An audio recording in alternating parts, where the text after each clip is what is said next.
Good morning. Do you remember the last three memory verses? Colossians chapter 3, verse 9. Lie not to another, seeing that ye have put off the old man with his deeds. Hebrews chapter 13, verse 5. Never will I leave you, never will I forsake you. In Proverbs chapter 8, verse 11. For wisdom is better than rubies, and all the things that they may be desired are not to be compared to it. Before we get started with today's story, Joseph's dreams come true, think about these questions. Number 1. Why did Joseph's 10 brothers come to Egypt? Number 2. What did Joseph remember when his brothers bowed before him? Number 3. Why didn't he tell them who he was right away? Number 4. What did Joseph learn about his brothers' actions that pleased him? And number 5. Which of the 10 brothers did he keep in Egypt, and which brother did he want them to bring back? This week's memory verse is 1 John chapter 2, verse 1b. And if any man sin, we have an advocate with the Father, Jesus Christ the righteous. Joseph's dreams come true. The great famine reached the land of Canaan also. Food became scarce, and the people were worried. What are we going to eat? They wondered. Jacob said to his sons, I have heard there is corn in Egypt. Go there and buy food. The brothers left, but Benjamin did not go with them. Since he had lost Joseph, Jacob loved Benjamin best. Jacob was so afraid of losing Benjamin too that he would not let his youngest son go far from home. More than 20 years had passed since the 10 older brothers had sold Joseph as a slave.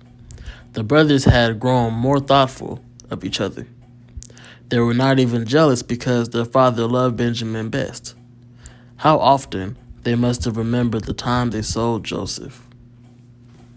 As the brothers traveled to Egypt, they saw new stretches of country. Eagerly they watched for the first glimpse of Egypt, but Egypt did not look as they had expected. The fields were just as bare as those of Canaan. Soon they learned there was plenty of food here in spite of the famine. Great storehouses were filled with corn. Like everyone who wanted to buy food, they went to Joseph. Little did they dream that this man who sat on a throne and dressed like an Egyptian prince was their brother. In these 20 years, he had become a man. Everyone bowed before him, just as if he were a king. His 10 brothers bowed also. Joseph knew his brothers at once. When they bowed, he remembered his dreams. Now he knew those dreams had come true, and he understood why God had let him be sold into Egypt. But Joseph wanted to know whether his brothers had changed, so he pretended not to know them. He spoke like an Egyptian and pretended to be harsh and stern. Who are you? He demanded roughly. They replied, We are men of Canaan, and we are brothers. You are spies, he told them, and I know you have come to see the stricken condition of our country. You plan to bring an army against us. Indeed, we are not spies, they answered. We have come to buy food for ourselves and our families. Still, Joseph insisted they were spies. Again, they told him they were brothers, the son of one man. Is your father yet alive? He asked. And have you another brother? The brothers told about their old father and his great love for Benjamin. Now Joseph wondered whether they were kind to Benjamin. Did they care more for their father's happiness now than they did when they sold Joseph to the Ishmaelites? Joseph decided he must find out before he told them who he was. So he said, "You must prove you are not spies. I will put 9 of you in prison and send the other one back to Canaan.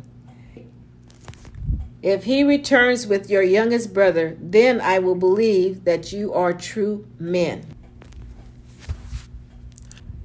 Joseph had his brothers put in prison where he had spent several long years. He would see if they were better men than they used to be. After 3 days, he sent for them and said, "I fear God, and I want to do the right thing. If you are true men, you can prove it in this way. I will send 9 of you back to your old father with food and keep 1 of you in prison. You must bring back your younger brother, or I will know that you are spies." To each other they said, "We are suffering now because of our sin. Now we know how terrified Joseph felt when we sold him. He pleaded with us, but we would not listen." Reuben, the oldest brother, and the one who had planned to save Joseph's life, reminded them, "I told you then that you should not sin against the boy. You would not listen to me. By your sin, you have brought this trouble on us all." Joseph pretended not to know what they were saying, but he heard every word. His heart was touched. They were sorry for their sin. He turned his face away and cried for joy. Then he dried his tears and spoke to them again like an Egyptian. He told Simeon, the second oldest, "Tie him up, put him back in prison." Then he ordered his servants, "Fill their sacks with corn and put each man's money back into his sack." The heavy-hearted brothers started home. What would their father say? Joseph was lost to him. Simeon was a prisoner. Now Benjamin must go to Egypt or Simeon will be killed. No wonder they were worried. At the end of the first day, they stopped to feed their animals. One brother opened his sack and found his bag of money with the corn. They were even more afraid when they saw the money. The stern ruler would think they had stolen the money. At last, they reached home, tired and afraid. They told their father what happened.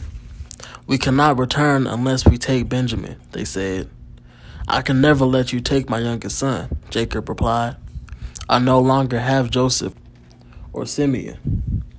I would die if something happened to Benjamin too."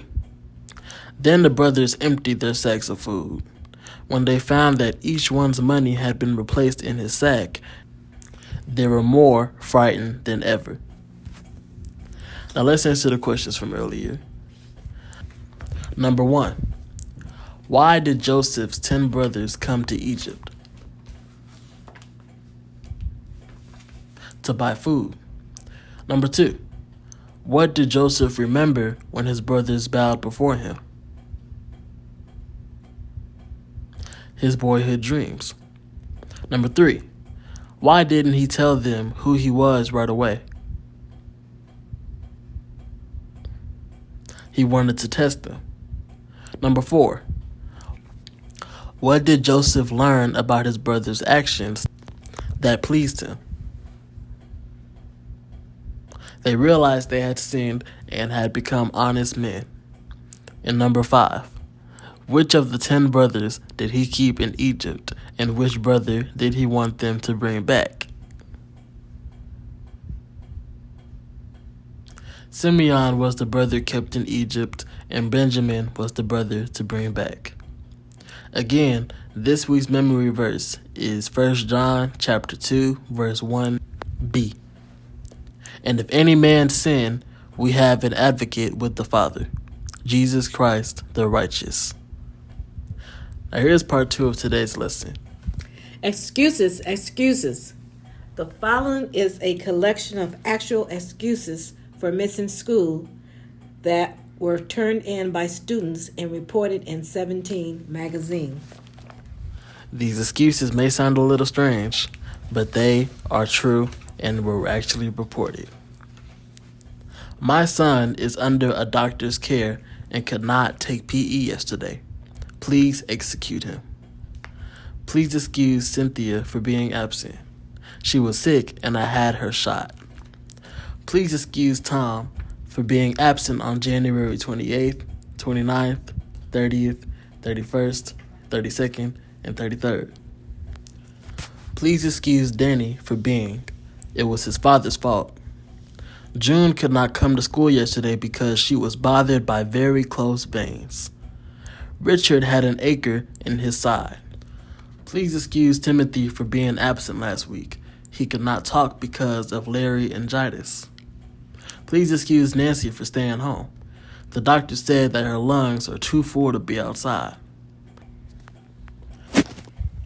People have all sorts of excuses for the things they do. Some are legitimate, some are not. A teenage boy in Washington was recently acquitted of murder charges on the grounds that he was morally handicapped. It wasn't his fault, said the judge, that he shot and killed a fellow student. He had an excuse. Life, perhaps unfortunately in some minds, doesn't work that way. Sooner or later, we all have to take responsibility for who we are and what we do. We can't keep blaming our behavior on someone or something else. Scripture teaches that we will be held accountable to God for our actions. When we stand before the judgment seat of God, we won't be able to hand him an excuse from our mothers or from anyone else and expect to be released from guilt. As Jesus put it, they have no excuse for their sins, John 15:22. That's why Jesus came. He is our excuse. He is the note that gets us off the hook. When we believe in him and follow him as his disciple, we are released from our guilt. Christ stands with us at the judgment seat and says, please excuse him or her. She belongs to me, and that's okay with God. In today's Bible story, the brothers said to each other, we are suffering now because of our sin. Now we know how terrified Joseph felt when we sold him. He pleaded with us, but we would not listen. Romans 14:12 says, so then every one of us shall give account of himself to God. But our memory verse says, and if any man sin, we have an advocate with the Father, Jesus Christ, the righteous. 1 John 2:1b. What is an advocate? An advocate is a person who pleads a case on someone else's behalf. Jesus is our advocate who continues to plead for us when we sin. This concludes today's Bible lesson.